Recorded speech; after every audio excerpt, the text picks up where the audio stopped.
Good to go. Welcome back to another episode of Pint Podcast, and we are joined by referee Hall of Famer Mark Halsey. How are you doing?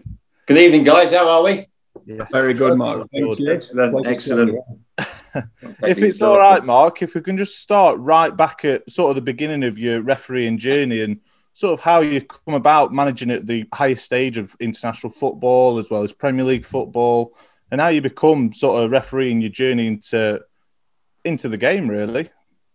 Well, I'll say it goes way back into the sort of the late 1980s. I mean, obviously, I used to play at a high standard as a goalkeeper in non-league football.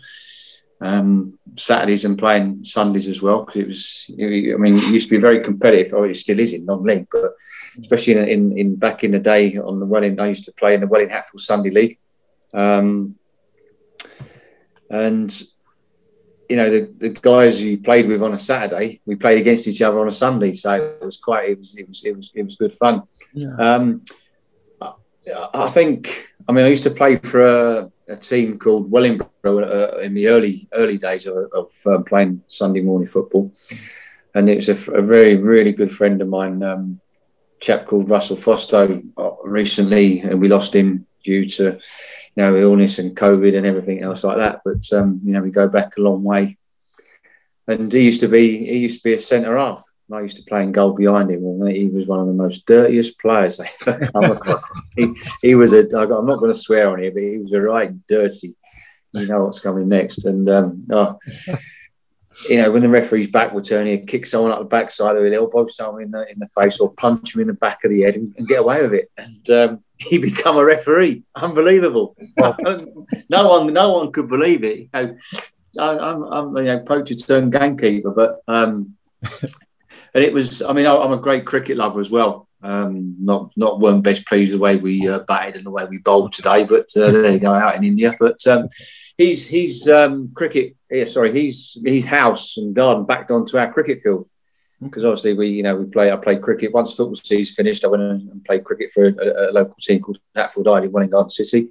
Played there for many, many years.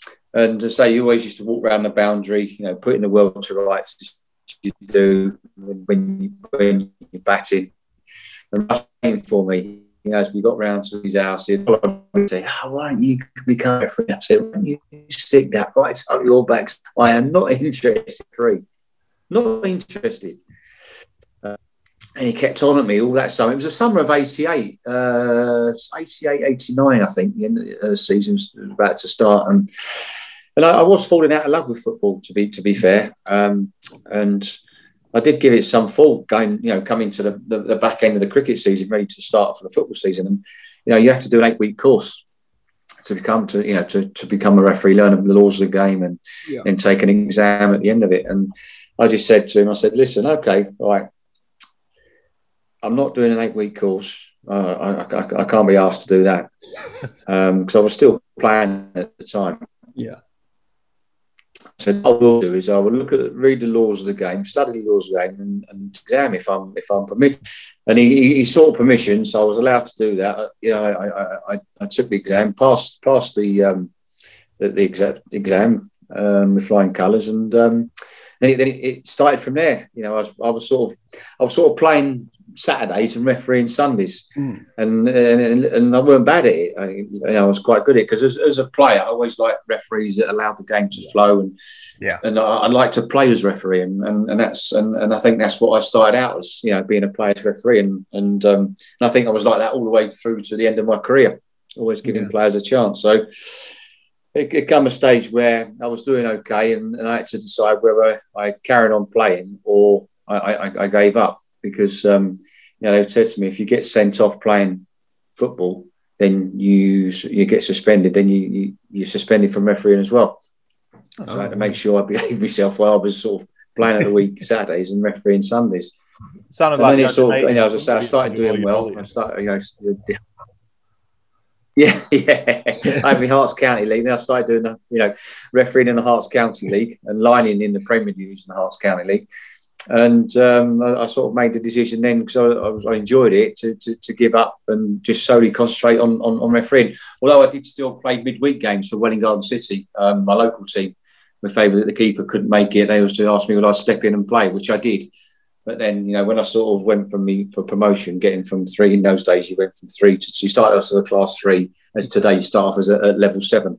So I went 3 to 2, 2 to 1, and pretty quickly. So then I sort of, decided that this is my path I want to do. It looks like I'm quite good at it, and away I went. And I always remember my first game in the Welling Hatfield Sunday League. As a referee, all the guys knew me, but I enjoyed it. So. So that was my sort of start to refereeing.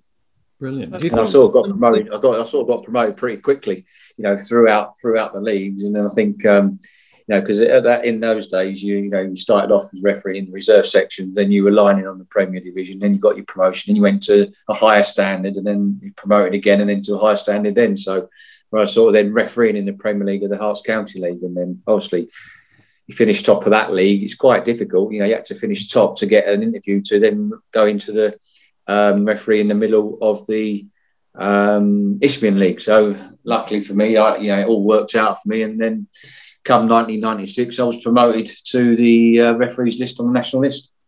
Brilliant. Do you think there's something in that, Mark? You touched on there that you had a playing career before, and we had Steve Baines on as well. Oh, Bainesy, you've had old Bainesy on. Yeah. Running line of Bainesy. He was a character. Yeah, and he was similar sort of style to what you've said, like to let the game go and give players a chance, whereas some referees don't, do they? They have a different style. It is. It's difficult because, when I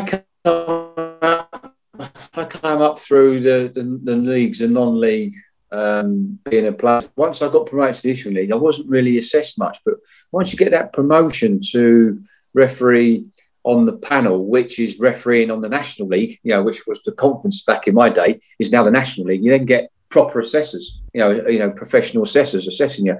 And I think that's where, Bainesy come unstuck as well. And I come unstuck as well because, I was getting absolutely hammered because I was refereeing and using a little bit of common sense, but refereeing to the laws of the game, but giving players a chance. And obviously they didn't like that. And so obviously to get that next step, it's wrong and it shouldn't be like that, but you've got to learn to please the assessors. And that's not what football's about. Yeah. And once I learned how to do that, there was a game where I changed. I was refereeing at Farnborough Town. I can't remember who they were playing against. I think it was Bath. I think it was Bath. But the assessor that assessed me on that game. He never come in the dressing room. They just turned up and assessed you, and then the assessment came through the post in them days. And I got absolutely slaughtered by this assessor. And I'm thinking, oh my God, And I got a few letters from the Football League saying if I didn't buck up my ideas, my place on the National League or would be in jeopardy. So you had to sort of learn. And that's the way it was. And obviously, once I got promoted from the national, refereeing the National League, the conference, into the Football League, because then you have to go for an interview. It goes on your performances. My second season, I didn't really make that many changes. I made one or two adjustments to please the assessors, and then obviously at the end of that, my second season on the conference National League, I got an interview to the Football League. And then obviously once you go into that Football League, then you got to change again because the clubs are involved. The clubs don't know you're a new referee and they don't like too many cautions. And so, I learned quite a bit in those 2 seasons, but I never changed the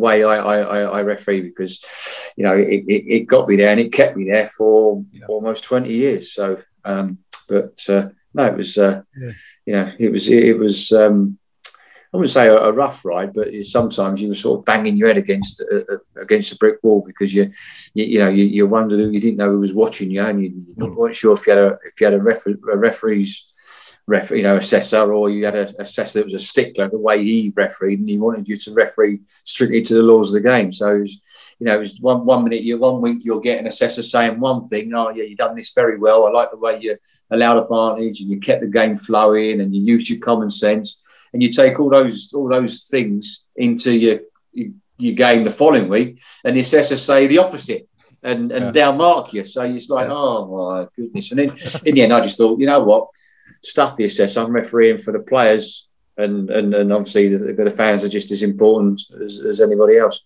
Yeah. It's really interesting hearing about that side of it, because I mean, as fans, and you hear about referees, assessors, and stuff. I'll be honest with you, Mark, from like I'm assuming Josh and Nick's perspective as well. You just hear that, and it's almost like a term that's this like ethereal presence. You don't know what it is really. So it's really interesting because I've never thought of it like that. There's a guy, ex-ref, ex-player in the crowd actually marking you and saying, how's he let that go? How's he not booked in for that? How's that not a penalty? But it's really good actually hearing that. Yeah. Where are you from, Luke? I'm from Burnley, but I live in Chesterfield. You live in Chelsea, Burnley? Is that your team, Burnley? Yeah, I'm a Burnley season ticket holder. Yeah, not that I've been for 18 months, but yeah. Well, I'm just down the road, like at Bolton, so Little Lever, so I'm not too far. I've refereed there a few times. I always remember refereeing that Cup semi-final, second leg against Tottenham. Oh God! Where you were 3-0 up. We were 2 minutes from Wembley, and then Robin Pavlyuchenko broke my heart. Dude, it's 2 minutes. Unbelievable! What a game! Unbelievable! And I always remember going into the dressing room. So got to know Owen Cole very well when he was at Bolton because I was trained there. And I always remember going into the dressing room and saying, "Lads, I really feel for you. I really feel for you because you deserve to be at Wembley." And the players couldn't believe I come in and said that. But, that's just the way I was. You know what I mean? So on the flip to that, though, Mark, I'd say I'm kind of glad we lost that game. The reason I say that is I think it galvanised the team we had, which was quite an aging squad, like Robbie Blake, Graham Alexander. They were quite aging players. Blakey. And I got become good friends with Blakey because he then come to Bolton and got on very well with Blakey. I still keep in touch with Blakey because he's down the south now, southeast, isn't he, Blakey? Yeah, it's Bognor Regis, I think. That's it, Bognor Regis. Yeah. Put a word in, Mark. We've been begging him for ages to get him on here. We've had all his mates come on. Paul Weller. Blakey, get on the podcast. just tweet him and just say you've had me on the show and tell him he's got to get on there. Yeah. I'll say you're getting a red card even though you're retired if you don't come on. Just say you're getting a red card from Halsey. Get on the show. But I suppose this all leads on nicely to my next question, really, Mark. So, obviously, we've already sort of said about you didn't stop sort of enjoying the game a little bit, but was it difficult going from being a player into refereeing, sort of putting up your boots and bringing out your cards, really? Yeah, I found the transition quite, not so bad. I mean, listen, don't mean to say an ex-player is going to make a good referee. That's not the case. You got to still work it. You still got to have that mental toughness to referee and have that awareness what goes on around you. Because referees today, they walk out onto the field of play and they think they command that respect straight away. That's not the case. That respect comes with your accuracy in your decision making and your awareness of what's going on around you and picking up the little niggles and engaging with the players and talking to them as the game's going on and warning them as yes, I can see you 9 and 5 having a great battle, but hey, keep it clean, lads, while the game's still going on, and just picking up those little niggles. And so for me, I think it's having that mental toughness and engaging with the players, smile with the players, joke with the players. There's nothing wrong with that. You can still referee with common sense today, but it's stamping your authority on the game when it's needed. And that doesn't mean to say the yellow cards. You can stamp your authority on the game with verbal communication. Today we're seeing yellow cards thrown around confetti. Yeah. And you look at it, you think that's not a yellow card. It was, careless challenges. It's just a free kick only. Yeah. A yellow card comes when a player puts in a reckless challenge, and so I still think there's a lot to go. And I honestly think that the standard of officiating over the years is steadily declining. It's steadily declining, the standard of officiating. And I don't blame the referees for that. We've got some good referees out there. And I say it all the time, I say it again, good football coaches turn good average players into good players into excellent players. And that's the problem we've got at the high echelons of refereeing. We haven't got the good coaches that should be there that are helping out our referees today, because we have got some good referees, but they've got poor leadership and direction. That's the problem we've got at the moment. Yeah, I'm going to say, I'm glad you said Put that. me there, I'll sort them out. Put me there, I'll sort them out. There we are, the Association. Get Mark on your board. No, it's not that. It's the Premier League and the PGMOL. Oh. At the very least, get him involved in the VAR box, because some of the decisions them guys are making are just... Well, Luke, it comes from, as I say, it comes from the standard of officiating. Now, what you're seeing on the field of play, yeah, them guys, when they're not refereeing, they're acting on the field of play. They're then transferred to Stockley Park. What are you going to get? You're going to get the same thing. And what we're seeing at the present, we're seeing referees at Stockley Park trying to re-referee the game. Yeah. And the problem is as well, we've got the active referees that are relying on VAR to get them out of the mire. I see that too. And the active referees are not making the big decisions that they should be making as a referee. As a referee, listen, I'd love VAR around when I was refereeing, because there have been a couple of challenges that I missed that should have been red cards that they could have helped me with. But at the end of the day, I would still want to make those big decisions. You see now, they're not giving the big decisions. They're waiting for VAR. And VAR should only come in when there's a clear and obvious error or a serious incident miss.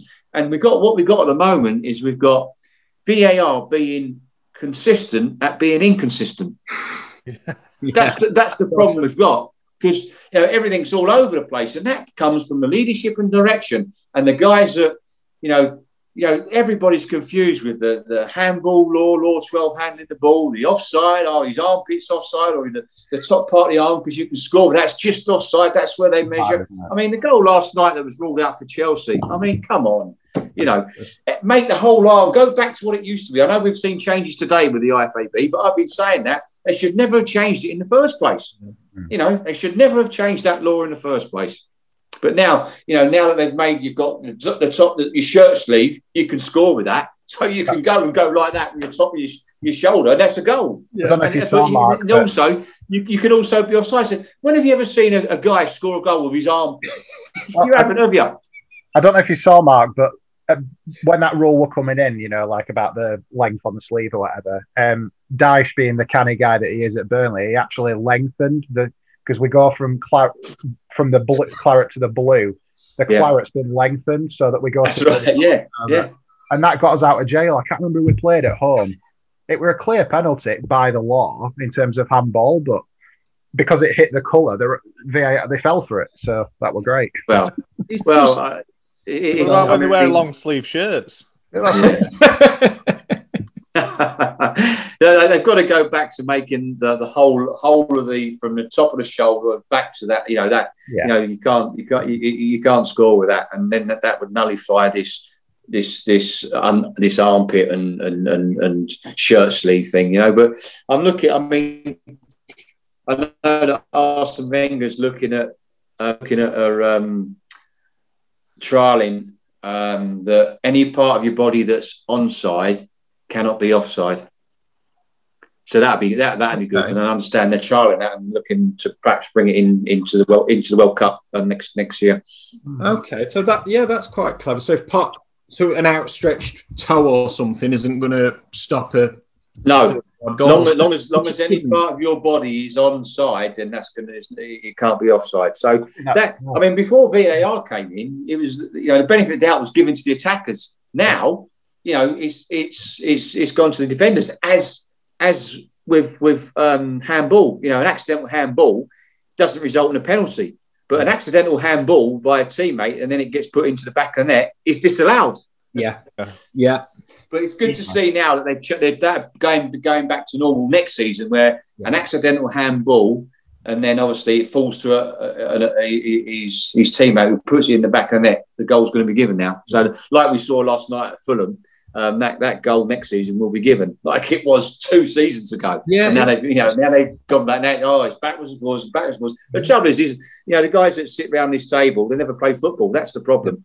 Yeah, and it shows, doesn't it? You could, if Fulham get relegated by a point or whatever now, and then next year they wouldn't. Well, it's crazy. It's crazy. Yeah, I mean, it takes away all the passion, doesn't it? VAR takes away all, and Scott Parker was spot on what he said. It just takes everything away from football, and we've got to get back to. I mean, in the UK, in the English Premier League, no one knows what's happening, do they? No one knows what's happening from game to game, week to week.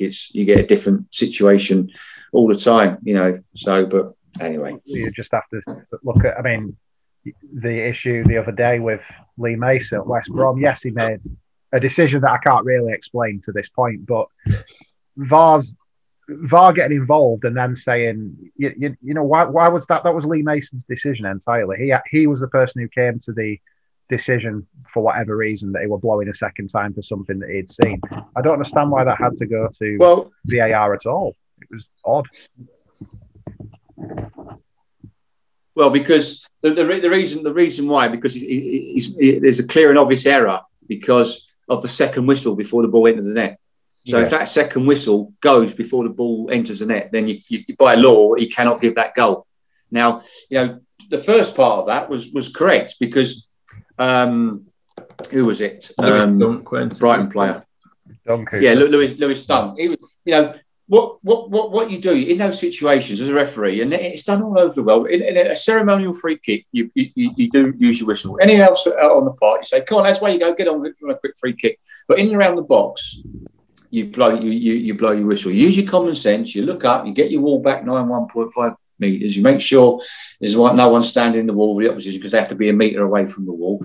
And then you look at the goalkeeper and see where the goalkeeper is. And if he's on his post, you go, "Okay, hang on there, lads. Okay, goalkeeper, all ready now. Give him a shout." He goes back into the middle of the goal, and away you go. But in law, the referee is under no obligation to make sure any player is in their correct position. That's down to the players to get back in and be ready for the free kick. So once Lee Mason's blown that whistle, and Lewis Dunk has asked him, "Can he take the kick?" and he blows that whistle, all done correctly. Then obviously he's blown his whistle.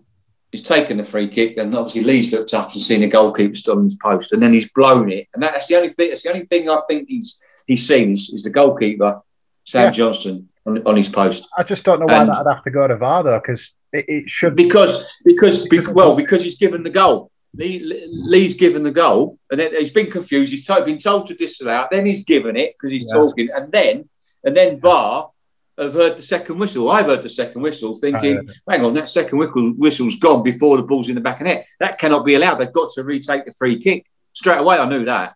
Yeah. So VAR said that to Lee. Listen, Lee, you've blown the second whistle before the ball's gone in the net, so you cannot possibly give a goal. Yeah. So, right.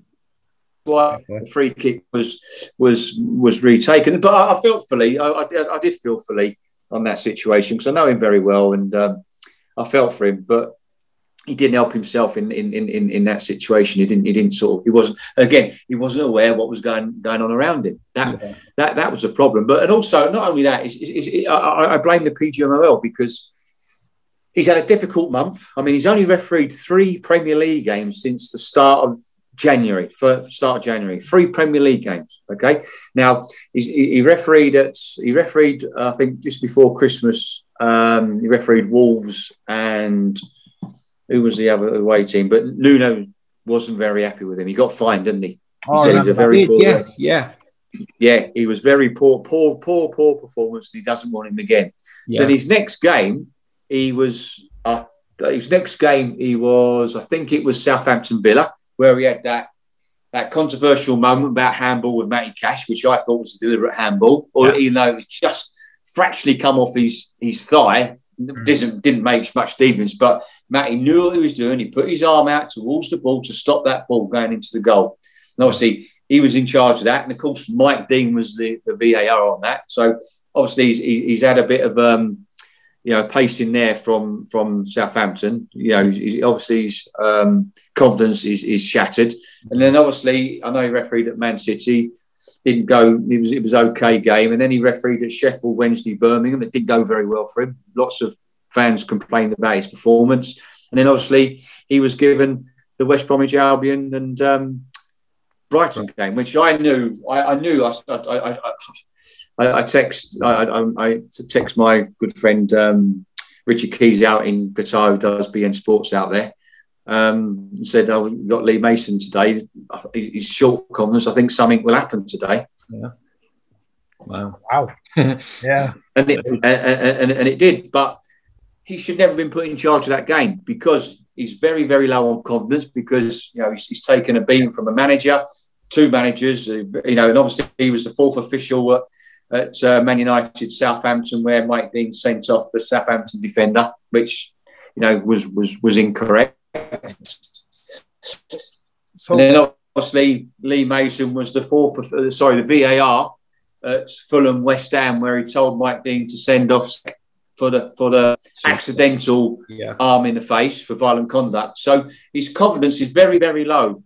And for me, the PGML should not put him in that situation. It should have been, that was a massive game for West Brom and Brighton. 6-pointer. I know Brighton, missed two penalties, and no one really said anything about that. I'm just concentrating on that incident. But even so, Lee's confidence was absolutely shattered, and it should have been an informed referee in that game. Someone like Michael Oliver, Martin Atkinson, Anthony Taylor, Andre Mariner. Who are good, experienced referees. What happens in that instance then, Mark? If you're, I don't know if this has happened to you in the past. Like, if you've had a few games where you made maybe a few wrong decisions that have been picked up, you're low on confidence because you're thinking, I've got to nail this, especially nowadays with all the different angles and the fact that you're going to be thrown to bits on social media.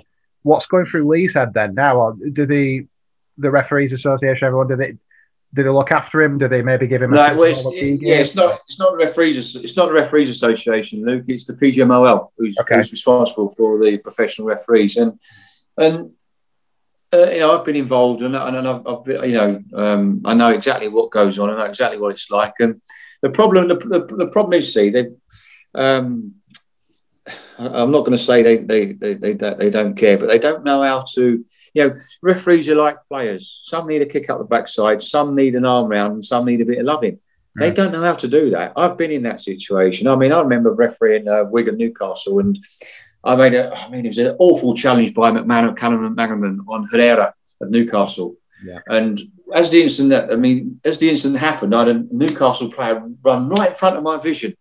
So it blocked my vision. So all I saw was a ball being played out. No one said anything. The game just carried on. Yeah. But when it was an horrendous challenge. And I remember that. I didn't get a phone call. No one spoke to me about it. I just got didn't get a Premier League game for 4 or 5 weeks, and rightly so, because I missed that. I missed that challenge. No fault of my own, because a player. Perhaps I should have, been aware, and I should have just perhaps moved outside, to the left a bit or inside a bit more. But as I was doing that, the player just ran straight in front of me. So these things happen. But as I say, you're just left to your own devices. You get your evaluation form through from the guy who looks at the DVD and just right or wrong decision, and that's it, and you move on. Yeah. But there's no phone call to ring you up and speak to you and ask you and speak to you about it. I didn't get that, and some of the other referees don't get that. But listen, and that's why you've got to sort of have a couple of friends around you that you trust in the referee. Well, there's not many. They're acquaintances. There's none of them that are real good friends. They're just acquaintances. So you have to get one or two friends that you really, really trust to speak to on the phone, because it's a cutthroat business being a referee. 100%. That's coming across for definite. Just putting all the VAR and all the modern stuff to the side, Mark. Obviously, we touched upon it with the Burnley game, which I'm sure is the biggest game you've probably managed. That I take a lot of knowledge in, but one of the games that stuck out to us when we looked at the big games that you've been involved with was Gillingham City, the very, very famous playoff final. What was that occasion like? Because I remember, in fact, I was in Butlins at the time watching that, and I still remember the slide celebration. What was your red coat, Luke? I mean, I don't know how I'd have been at that. I still remember. You was dressed up. You was Coco the Clown that day, weren't you? I still remember Paul Dickoff sliding across and thinking, "Gee, City, they're not going up." City, they've snatched it. Yeah. What was that like to ref? Yeah, listen. I think I've been 3 years on, third season, and it was that season I got promoted into the Premier League. And refereeing at Wembley, I've been fortunate to referee at the old Wembley and the new Wembley. It's been fantastic, and we're just like players. Every player, it's their dream to play at Wembley in a cup final, and it's the same with a referee. It's every referee's dream to referee a final at Wembley. And I was lucky. I remember walking up that slope there, the old Wembley. I remember the dressing room for us officials was so small you couldn't swing a cat in it. It was unbelievable how big the dressing room was. But walking up that tunnel, up that slope, and then onto the field with 80,000 fans in was just made the hairs stand up on the back of the neck. But it went just like that. It went so quick. And obviously Gillingham 2-0 up, and then obviously I played the stoppage time. Man City came back and won on penalties. So it was a great day. I mean, Gillingham weren't happy with me because of the stoppage time, but I remember Nicky Weaver going on one way on his run when he saved that penalty. I went sprinting off down the dressing room with Gillingham and Paul Scully and Tony Pulis chasing me down to my dressing room. So, but no, it was good fun. It was a great day, and I thoroughly enjoyed it. Awesome. Yeah, brilliant. Every time I referee Tony Pulis' teams after that, he always reminded me of that day, especially when I was at Stoke. Oh, geez, never let me forget it. So one thing I just wanted to touch on, Mark. So it's something I'll never experience. So I just wanted to know the feeling. Like, let's say you're inside a packed stadium, fans are frustrated, the team's not performing or whatever, and they're on your back over every decision that goes against them. Is there a feeling of intimidation, especially some of the really old-fashioned tight ground, your Highbury's, your Upton Park? So is it something that you manage to just sort of block out, or? Yeah, you do. I mean, listen, it's you're refereeing 22 players in different surroundings. The people used to say to me, "Oh, what do you think? Oh, the multi-millionaires. Oh, what do you listen? No, they're just 22 players." And actually, when that game is going on, you're just so focused, you're so mentally focused, and your concentration levels have to be that, because if you let them slip and you just switch off for a few seconds, then you're going to miss something, or there's going to be a big key match incident that you miss and get wrong. And then obviously the fans go even worse, and even the players, because when you start missing things, the players start getting on your back as well. But no, as I say, it's you just concentrate on what's in front of you. You don't hear the crowd, to be honest. You don't hear what they're saying or shouting. I always used to find it most probably more difficult going down to referee in League One and League Two, because we used to go down and do those games, and them clubs are just as entitled to the top referees as anybody else. Yeah. And I always used to think, going down to League One and League Two, it's a potential banana skin, and so they knew that you're a Premier. They know that you're a Premier League referee, so you've got to be at the top of your game. Most probably even better than you are in a Premier League game, because you don't want them. Because you do hear when they're shouting Premier League, you're having a laugh. Yes. So I treat every game the same. Every game as a cup final. Every game as though it's my last. And I think throughout my career, I sort of had. Even now, I have the respect to the players. I know a lot of players comment on the way I refereed on the radio stations, and like the way I referee, and they'd like a few more of me today. And you can referee like that. You can referee with common sense. You can. But it's the leadership and direction that comes from the management. That's the problem.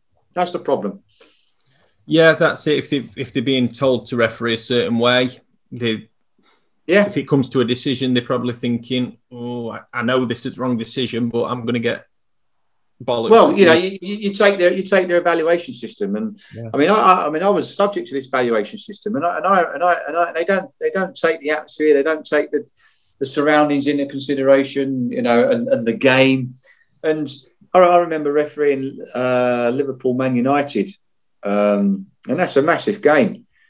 And I remember them saying, I think on the evaluation, there were some challenges that he said I sort of missed 4 or 5 yellow cards, and I'm thinking, yeah, 4 or 5 yellow cards, and you can't just go brandishing yellow cards. You've got to manage the game. And of course, when they're saying I've missed 5 yellow cards, that my marks drop right down. Yes. So remember, don't forget, referees get a bonus for their off-field and on-field performance at the end of every season. So if they're being told they're missing cautions left, right, and centre by the evaluator, then what are they going to do? Yeah, they want that top bonus at the end of the season. I mean, and that's wrong. So interesting. That it's just the sort of thing you just don't ever think about. Like, you never even as a fan, you just don't think, I wonder if the refs are getting a bonus, or you just think, oh, they have a salary. But yeah, of course that makes sense with appraisal. Of course they do. They're on the full time. They get a performance bonus like everybody in any industry. Yeah, amazing. It sounds like they're all whacking red cards out, aren't they? Just listen, I'm not going to say who. Obviously, when we had our get-togethers, I was, we called in for a one-to-one with the management. I'm not going to say their names. And the question they asked me, they said, "Why are you always bottom of the yellow cards, issuing yellow cards?" And I said, "What do you mean?" "Well, you always show the least yellow cards." And I said, "Well, is that not because I understand the game? I understand football." Yeah. And I manage a game. I said, "Listen, if you want me to, I'll start issuing yellow cards." "Oh, no. So I said, "Well, okay, why did you bring that up? Why are you bringing it up? Because you're saying I'm not showing enough yellow cards." Ridiculous. So, you know what I mean? So, you just think, oh. The daft thing, really, because you manage the game the way you manage it, don't you? So. Hence, you didn't give me a bonus that season. I mean, it sounds like it. I won't put names in your mouth, Mark. But we didn't see eye to eye. We didn't see it. We didn't. Go on, sorry, Luke. I was just going to say, I won't put names in your mouth, Mark, but that sounds like an Arsene Wenger quote, if ever I've heard one, really. No comment. Hence, no bonus for me that season. We didn't see eye to eye. So, no. Right. So one thing that I wanted to ask really was: has there ever been a team or a player that you've really hated refereeing? Like, I don't know, someone like Carlos Tevez, who's a bit of a ratty player who gets in your face and.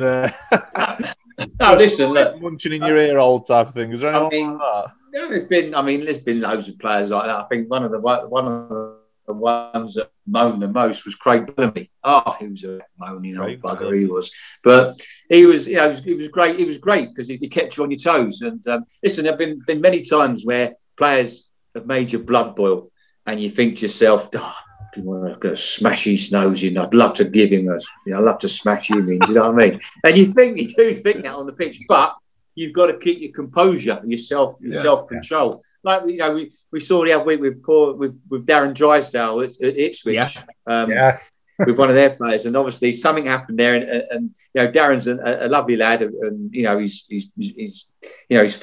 fought for his country in Iraq and Afghanistan. Really? Something must have said something to him, and then obviously, listen, our bloods do boil, but you've got to keep that within your inside of you, and you can't let that show because you've got to keep your self-control. Because all the players. Why the players are losing their heads around you? They're looking to you to keep yours and restore order and control the game. Yeah. I'm going to say personally, I love sorry, Nicholas. Players do know their referees. Players know their referees. Players know what they can get away with and what they can't get away with. Yeah. I think go on. Sorry. Go on. No, I was going to say the Ipswich player. I think he came out and defended Darren Drysdale, didn't he? I think he said we're at Alan Judge. Yeah, heat at moment. It happened. It's gone too bad. It happens. That's the shop floor. That happens. And what annoys me is that they took him off the EFL, PSML took him off his next game in Southend Bolton. He's on a charge. I don't think that's towards the end of March. So is he not refereeing until he's had his hearing? I mean, that's ludicrous, you know. Yeah. Just get him in, speak to him, give him some operational advice, give him some counselling, slap his wrist, and move on. Yeah. I mean, at the end of the day, it's just handbags, and it's what players get up to every week. And well, what was it? 3 seconds? He's gone through 3 seconds, and it's all sorted. There weren't a lot in it. He just went head to head. It's not like he Zidane. Yeah, I know. No.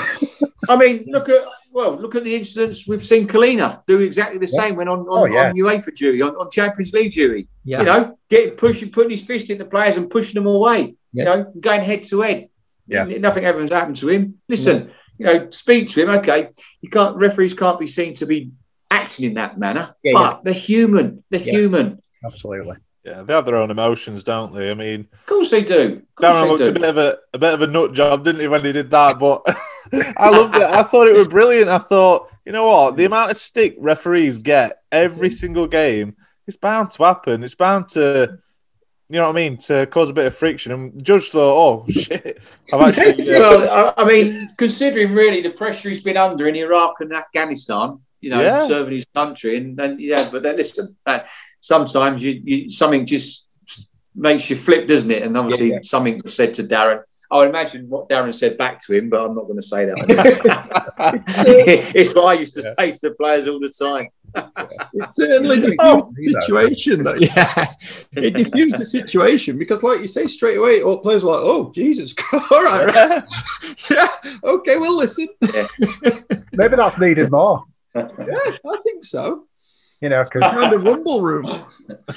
Yeah, I don't know. It's nice to see, really. I think you can get it. It's very clear from you, Mark, and I've seen it. You know, like things like when Mike Dean was in the Tranmere crowd and stuff. I love that. It's great to see. That's right. Yeah, hear from you tonight, and then from like what we've seen with Mike and other refs. It's you're normal people at the end of the day, and I think people just see the black top. The yellow cards and the red cards and the decisions and forget that really. See, we're all different. We're all different. You know, we're all different in our own way, but we're all football fans. Yes, some guys at the moment I think are too aggressive on the football field. They don't sort of engage with the players. But as I say, we're all human. We all love the game. We all support. You know, we all got football teams. But as like you say, it's like a police officer, isn't it? When you put on that uniform, they see you as the enemy, don't they? That's the problem. But listen, that goes with the job. The criticism and the abuse goes with the job. But what doesn't go is the abuse and death threats. No, definitely towards us and your family. Absolutely, that's ridiculous. Should never ever happen. It goes without saying, really. Yeah, it's far too far. No, it's happening. I know exactly what Mike Dean's going for because it happened to me and my family. So it's one of those things. So yeah, there needs to be a lot more protection around stuff like that. Absolutely, and it's down to the social media platforms to give information over to the police, and nothing will change until the police can bring them to book and censor them and put them in jail. That will sort it all out. Absolutely. Until it's no good giving slap wrist because it'll continue. Yeah. And as I say, the social media have got to pass on the details to the relevant authorities so they can take action. Yeah. End of. It's just a hollow threat at the minute. A lot of them are kids, aren't they? And they don't, you've banned my Twitter account. Like that tends to be the punishment. And it's like, well, what's achieved? Yeah. They need to be properly made an example of, do community service, be named and shamed. It's a crime, isn't it? It's a crime. So treat it like a crime. Yeah, actually, while you talk about crime, hurry up, so I want to get back to me 19 crimes wine so I can have a drop of wine. Go on, Nick, you're next. We've only got a couple more anyway. You're okay. So we had Steve Baines on a little while back, and he used to. He told us he used to have a little competition with himself on how long he could go without blowing a whistle. So when he were refereeing, he'd go on the pitch and obviously humour himself and see some tackles. He'd be like, "Oh, a bit naughty," but carry on, keep playing. Is there anything that you've done? That's why he never progressed to the Premier League. That's why we're always bottom at bonus list. That was a problem. Yeah. Well, he's a Chesterfield fan, isn't he? Hey, steady. I'm going to say me and Josh are both in Chesterfield, so. No, I've refereed. Not fans, I refereed there a couple of seasons ago in a pre-season friendly. A good friend of mine, Glenn Turner, who's an assistant from Chesterfield. He's a massive Chesterfield fan. So it's a shame what's happened to playing in that National League. They need to get out of it, isn't it? So it's just a shame. We've got a lovely ground there. So my first season on the national list, I refereed at Saltergate. Oh, did you? Yeah, I did. Yeah. Well, that was a treat. Yeah, enjoyed it. It was good. Yeah, it was good. Enjoyed it. That ground falling apart. But have you ever done anything similar, sort of, to humour yourself on the pitch, as what Steve did? Not like that. No, you have a bit of a laugh with the player, and have a bit of a laugh with the players, and always had the managers come in to the dressing room with the captains, the team sheets, and John Terry always used to come in with obviously whoever the manager was at Chelsea, and every time he knocked on it, he'd come in, guys, and he'd come up to me. He used to go shake man. I always used to slap him round the face. He says, "Why do you always do that to me when I come in with a team sheet?" I says, "John, because I can't do it out there." Because I know you're going to give me a lot of abuse. Enjoy the game. You know what you're going to get out of me. Now, see you later. See you out there. See you. I'll ring the bell 8 minutes to 3 or whatever. Oh, fantastic. One thing I just wanted to touch on as well, Mark. So we see it now on BT Sport and on your other Sky Sports. That's the one. Have you ever been tempted to or been asked to be like a studio referee? And what? Yeah, well, I was the first referee on BT, but I got removed. Why? Well, it was an article. Yeah, listen, it was an article that was written in the newspaper. Okay. That went under my name, and it wasn't me. It shouldn't have gone under my name. I didn't write it, but they made a mistake. But it was too late. And listen, the chairman of the Premier League then wasn't happy with that article, and insisted that I was removed from BT Sport. So, well, that's it. And these things happen, and you move on, don't you? So, but there you go. But listen, I mean, greatest respect with Dermot obviously on Sky Sports when you have the ref watch, but don't necessarily agree with his observations of incidents. No, that's what I was going to say. What are your thoughts on? Because it's great that refs are coming on, because I think there's been a lot of clamour. Yeah, but but the problem is, I mean, my good mate Pete Walton, he does BT, and he's just comical, Peter. He's just comical, and. He often texts me before it goes on. What do you think of this decision? What do you think of that? So we have a good rapport with each other. But listen, you've got to be honest, and you've got to inform the viewers about the law and situations, and you cannot defend the undefensible like we sometimes see Dermot does, and that's listen. As much as I respect Dermot, he doesn't go down well with some people, with a lot of people, because I do see he gets quite a bit of stick on social media. But listen, that's down to the TV. I think I can see where Dermot's coming from, because I think if he starts saying things, I know he's still. I think he's employed by the PGMO as well. So I think it's difficult for Dermot, and I think that if he does come out and he's very controversial or constructively criticism, perhaps the Premier League won't like it, or so it's that balance. You're in a position, aren't you? It's that balance, but you've got to be honest, because otherwise the guys like yourself who are very fans are very knowledgeable with football can see right through it. Yeah, it just makes it a bit of a what's the point kind of thing, really. If you've got a referee on to say, okay, this was a mistake, like Peter Walton does on BT Sport, he'll say, and he'll even give his opinion, which I like. If it's going to VAR, right, I think this is going to be given as a penalty for whatever reason. And if they come back and it's not a penalty, he'll not go, right, it's not, but the ref still made the right decision. He'll go, yeah, well, I thought it was a penalty personally, which is great to hear. If a ref's just going, yeah, ref's got it right, what's the point? Yeah. Well, it's like I mean, Pete, I talk to Pete quite a lot, so I do tell him. You know, sometimes he sits on the fence, and you look at the incident the other night with Phil Jagielka of Sheffield United, against Aston Villa when he was sent off for denying an obvious goal scoring opportunity. Now, for me, there's got to be doubt there. There has to be doubt there because what the referee has to consider is the distance between the goal and the offence. Yeah, the direction of play. The likelihood of the player gaining control of the ball and number of defenders in the vicinity. So with that incident, for me, there was doubt. So I for the life of me, I can't understand why the VAR called Rob Jones across after him giving a yellow card, because it was subjective and it was doubt whether it was an obvious goal scoring opportunity. And the thing I said to Peter was, because Peter asked me my opinion on it and I texted him, but Peter didn't talk through the law of denying a goal scoring opportunity.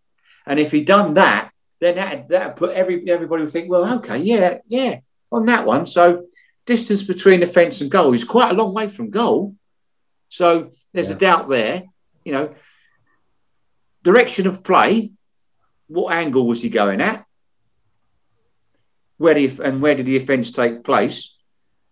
And the likelihood of him gaining control and the number of defenders in the vicinity. So with that set criteria, there has to be doubt. So he didn't feed that to the viewers.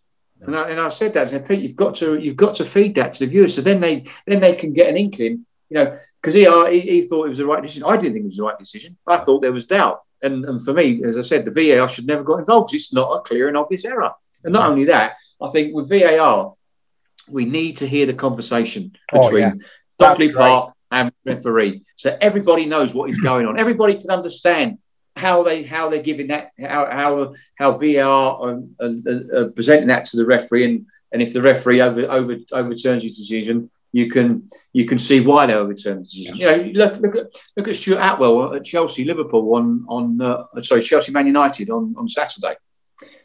The handball incident. Don't get me started.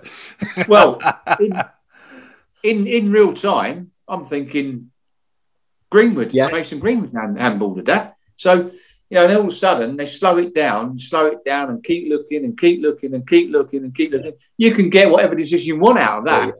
Yeah. Now, the question for me is that a clear and obvious error for VAR to get involved? No, it's not. It's not a clear and obvious error. I suppose you're a Chelsea fan, are you? I'm a Man United.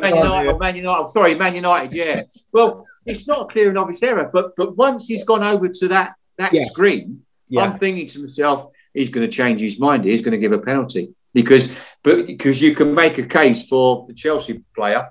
Was his arm in an unnatural position? Did he deliberately move his arm towards the ball? And both to those answers to those were yes. Yeah. So I fully expected him to change his decision and give a penalty to Man United. Yeah. But respect his decision to stick with his on-field decision because it wasn't a clear and obvious error. No. And there was talk, wasn't there? And again, if we could hear the conversations that are going on. Yeah. There was. Sorry, go on. No, I'm going to say there was talk initially about making sure referees see it at full speed and not slowing it down because it does interpret it. You interpret it differently. If it's slowed right down, it looks different. It looks more obvious. Absolutely. Well, the IFAB protocol is you've got to see it in real time. Yeah. Yes, you can slow it down to see if at the point of contact, but then you have to see it in real time. And we're seeing far too often the guys are watching it in slow mo. Yeah, most of the time. And it just blurs the lines. It makes something look more deliberate. But Mark, that's all we've got time for. That is absolutely brilliant. You've been amazing. You've given a great. All I can say on the weekend. Go on, City! Yeah, thanks, Mark. Brilliant. Can we have a booking before you go, Mark? Go on, Huh? sorry. We all have a booking before you. Yeah, can we all? Yeah, there we go. We're off. Yellow card. Yellow card. And for Nicholas. Oh, Nicholas, here we go. It's that's that for you, mate. Okay. An orange one. Talking to me with that bloody cap on. That's red. Get off. Well, you don't want to see what's underneath it. Stay tuned. You have those birds nesting in there soon, pal. Always getting it to Derby fans, I see. And that's for Luke being from Burnley. That's from Bolton fans. There we go. Oh, Wow. That's harsh. That's getting overturned. Well, don't you all get overturned nowadays? Mark, thank you so much, mate. You've been an absolute pleasure. Loved having you. Okay, and remember to tweet Blakey. Get him on the show. Yeah, we will. Get it tweeted in. When you tweet him, copy me in, and I'll say Blake, get on that show. That's it. Nick, that's your job tonight. Yeah, I'll be on it. Brilliant. Cheers, Mark. Thank you. Thank you very much. Enjoy your wine, Mark. Have a lovely evening and stay safe. Take care, guys. All the best. Cheers, buddy. Yeah. Thank you. Yes.